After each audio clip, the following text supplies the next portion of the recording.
제가 2월 달에 부단임 목사를 부임하고 사역을 시작하고 벌써 4달 됐습니다. 1년이 지난 것 같은데 4달밖에 안 됐습니다.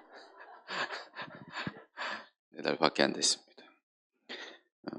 청년부 담당해서 이제 오후 예배 때는 제가 찬양이 끝나면 청년들이랑 저 2층 교육관 2층에 올라가서 청년부 예배를 드리는데 4달 동안 한 5번 드린 것 같아요.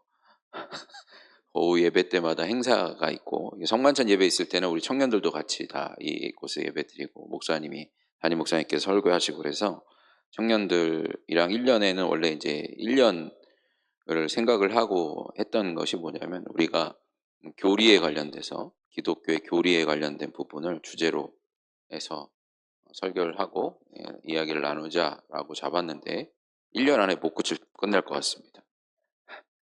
웨스트민스터 소요리 문답을 가지고 52주에 걸쳐서 쭉 해서 이걸 또 서로 이렇게 질문, 문제, 답에 대해서 얘기를 하면 다들 좋을 것 같아서 제가 설교로 준비를 해가지고 계속 하는데 못하고 있어요. 지금 5번 나가고 지금 한 6번째 되는데 오늘 설교의 말씀이 인간과 맺으신 언약입니다. 즉 하나님의 창조에는 목적이 있고 그 하나님의 작정하심을 따라 구속사 안에서 우리 인생이 흘러가고 있죠. 그 가운데 하나님께서 그 작정하신 일들을 어떻게 이루어 가시냐? 하나님의 창조의 능력으로 이루어 가신다는 겁니다. 그리고 그 구속사의 역사 가운데 인간은 목적을 가지고 태어났죠. 하나님께 영광 돌리기 위하고 하나님과 교제하기 위해서 하나님께서 이 땅 가운데 우리들을 창조하셨습니다. 그것이 성경이 이야기하는 교리죠. 우리가 교리를 얘기를 하면 교리 생각만 해도 머리가 아파 라고 하는데 교리는 그렇게 어려운 것이 아닙니다. 성경의 기본 진리, 성경이 이야기하는 진리를 우리가 교리라고 이야기를 하고 있고 그 교리의 가장 기본적인 우리가 알고 있는 교리는 우리가 고백하는 사도신경이 바로 기본적인 교리입니다. 그게 가장 기본 교리예요. 사도들이 고백한 신앙 고백, 이것이 사도신경이고 우리가 예배 때마다 그걸 고백할 때 그것의 기준이고 그것에서 벗어나는 것들이 이단이고 사이비가 되는 거죠. 가장 기초적인 교리가 거기에서 신앙으로 고백이 되어집니다. 오늘은 인간과 맺은 언약에 관련돼서 이야기를 나누고자 합니다. 하나님께서 인간을 창조하셨고 그냥 뿅 하고 무책임하게 창조하고 끝내신 것이 아니라 인간에게 목적을 주셨고 하나님과 인간 사이에 맺은 언약이 있다라는 거죠. 우리는 누구이며 왜 존재하는가라는 이 질문은 우리가 살면서 한 번쯤은 해보는 질문입니다. 하나님은 인간을 창조하신 후에 어떠한 특별한 섭리를 베푸셨는가? 이것이 좀 풀어 얘기하자면 기독교인들이 물어보는 나는 왜 이 땅에 태어났나의 질문이 될 수 있겠죠. 인생의 방향을 결정짓는 이 질문에 대한 가장 본질적인 대답은 바로 하나님과의 언약 관계 속에 있다라는 것입니다. 웨스트민스터 소요리 문답 제12문은 이 중요한 주제를 요약해서 이야기합니다. 하나님은 사람을 창조하신 후에 완전한 순종을 조건으로 생명의 언약을 맺으시고 선악을 알게 하는 나무의 열매를 먹는 것을 죽음의 형벌로 금하셨습니다. 이게 가장 인간에게 처음 얘기된 하나님의 언약 관계의 계약 증명서라고 볼 수가 있죠. 이 대답 속에는 하나님과 인간 사이에 맺어진 언약이라는 그 심오한 진리가 담겨져 있습니다.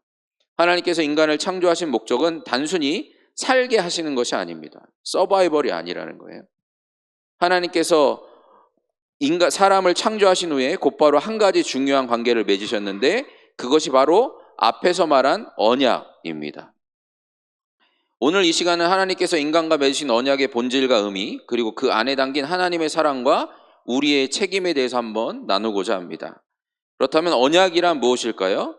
언약은 단순한 계약이 아니라 관계의 틀이라고 할 수 있습니다. 하나님은 아담을 창조하시고 곧바로 언약을 맺으셨습니다.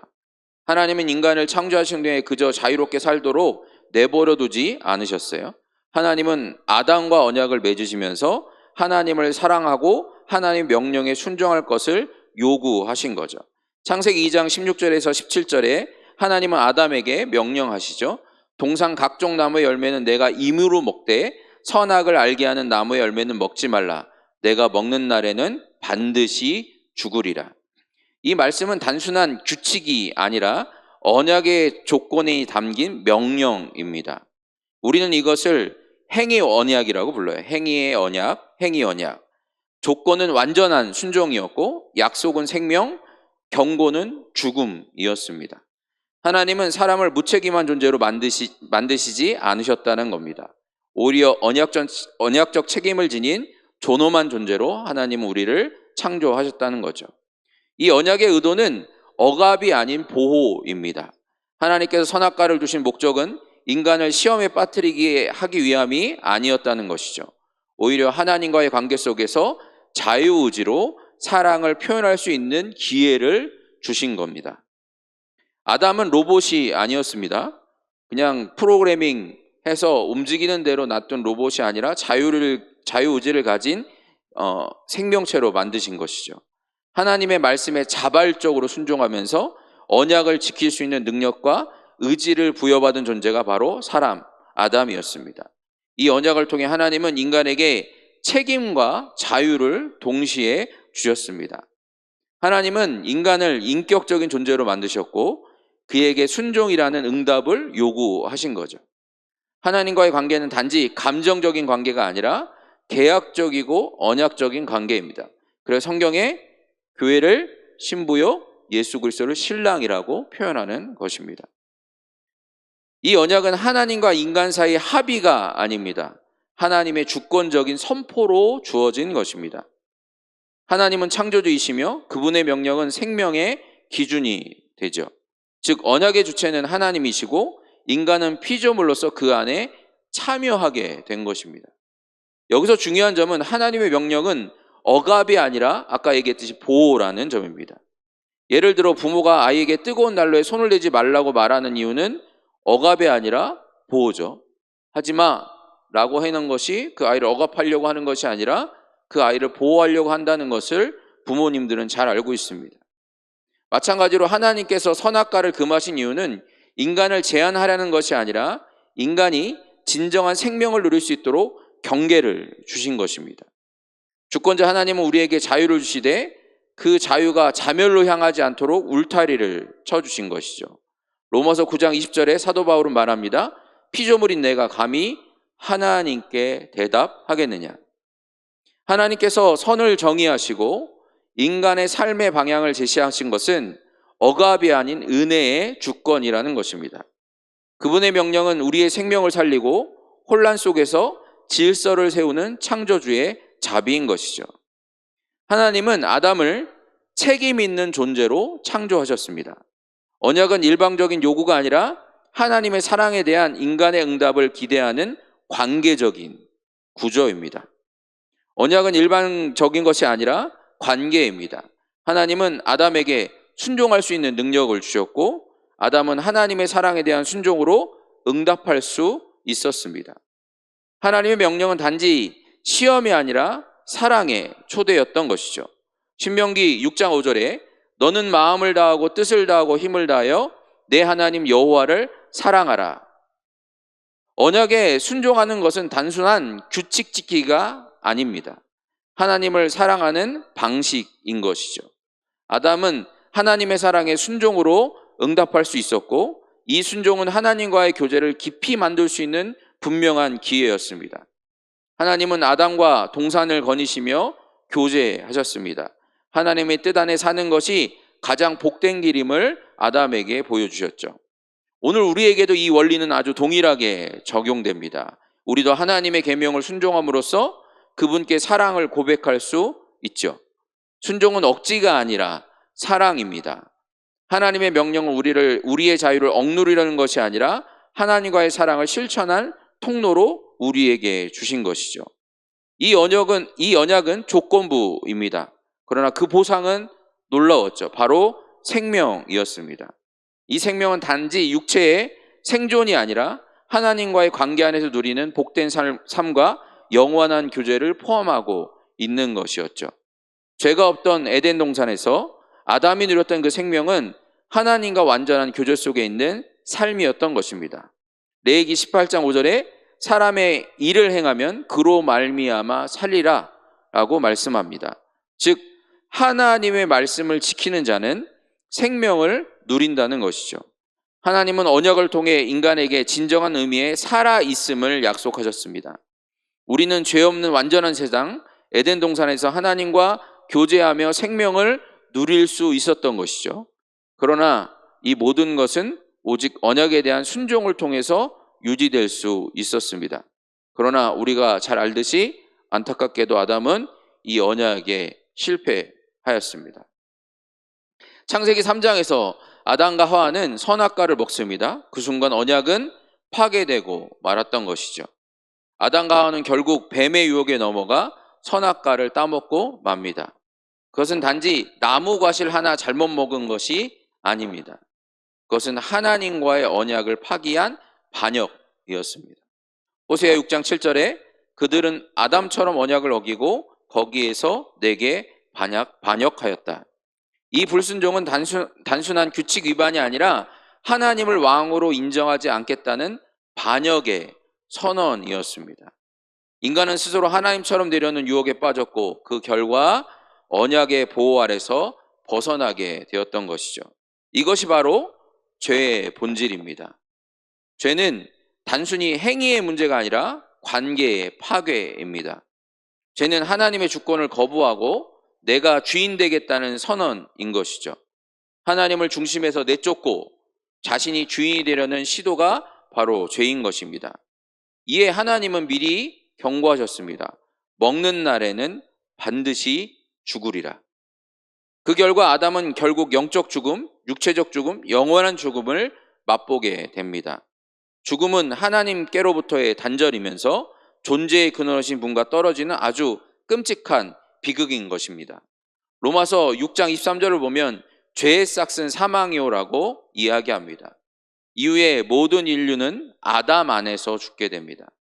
죄는 유전처럼 이어지고 우리는 행위 언약을 스스로 이룰 수 없는 존재가 되어 버렸습니다. 죽음은 하나님께 불순종한 모든 인류에게 주어진 정당한 결과였죠. 인간은 자신의 행위로는 생명을 얻을 수 없는 존재가 된 것입니다. 그러나 성도 여러분, 여기서 복음이 시작됩니다. 첫 번째 아담은 언약을 깨뜨렸지만 하나님은 인간이 실패하셨음에도 불구하고 우리를 포기하지 않으셨다는 겁니다. 하나님은 새로운 언약, 은혜의 언약을 예비하셨습니다. 그 중심에 예수 그리스도께서 계신 것이죠. 하나님은 두 번째 아담, 예수 그리스도를 보내셔서 새 언약, 곧 은혜의 언약을 맺으셨습니다. 예수님은 인간이 실패한 자리를 대신 채우시며 완전한 순종을 이루셨고 십자가에서 우리의 불순종의 형벌을 담당하셨습니다. 로마서 5장 19절은 말합니다. 한 사람이 순종하지 아니함으로 많은 사람이 죄인 된 것 같이 한 사람이 순종하심으로 많은 사람이 의인이 되리라. 예수님은 두 번째 아담으로 오셔서 우리를 대신하여 완전한 순종을 이루셨고 십자가에서 언약의 저주를 담당하셨습니다. 이제 우리는 율법이 아니라 믿음으로 예수 안에서 생명의 언약에 참여하게 된 것입니다. 우리는 이제 더 이상 행위가 아니라 믿음으로 예수 그리스도를 통해 하나님과의 언약 관계 안으로 들어가게 되었습니다. 더 이상 율법의 요구가 아닌 믿음으로 의롭다 하심을 얻는 복된 시대에 우리가 살고 있는 것이죠. 이제 우리는 두 언약 사이에 서 있습니다. 아담 안에서 우리는 실패했지만 그리스도 안에 우리는 승리한다는 것입니다. 하나님은 여전히 언약의 하나님이십니다. 그분은 신실하시고 당신의 백성을 포기하지 않으시는 분이십니다. 우리는 이 언약의 진리를 마음에 새기며 살아가야 합니다. 말씀에 순종하며 하나님과의 관계 속에 매일의 생명을 누려야 합니다. 세상이 혼란스럽고 가치관이 무너져도 우리는 언약의 말씀 위에 서야 합니다. 그렇게 우리는 우리 자신에게 늘 질문해 봐야 합니다. 나는 하나님과 맺은 언약적 관계를 인식하고 살아가고 있는가? 하나님의 명령을 억압이 아닌 사랑의 초대로 받아들이고 있는가? 그리고 예수 그리스도의 순종을 의지하며 나는 날마다 믿음으로 순종하고 있는가? 사랑하는 성도 여러분, 우리는 첫 번째 언약에서 실패한 존재이지만 두 번째 언약에서는 소망이 있습니다. 우리의 첫 언약은 실패로 끝났지만 두 번째 언약은 승리로 완성되었습니다. 이제 우리는 은혜의 언약의 백성으로서 날마다 순종과 감사로 주님께 나아가야 합니다. 우리를 부르신 하나님의 은혜를 깊이 기억하면서 예수 그리스도 안에 주어진 새로운 언약의 백성으로서 순종과 믿음으로 살아가시는 우리 성도님들이 되시기를 축원합니다.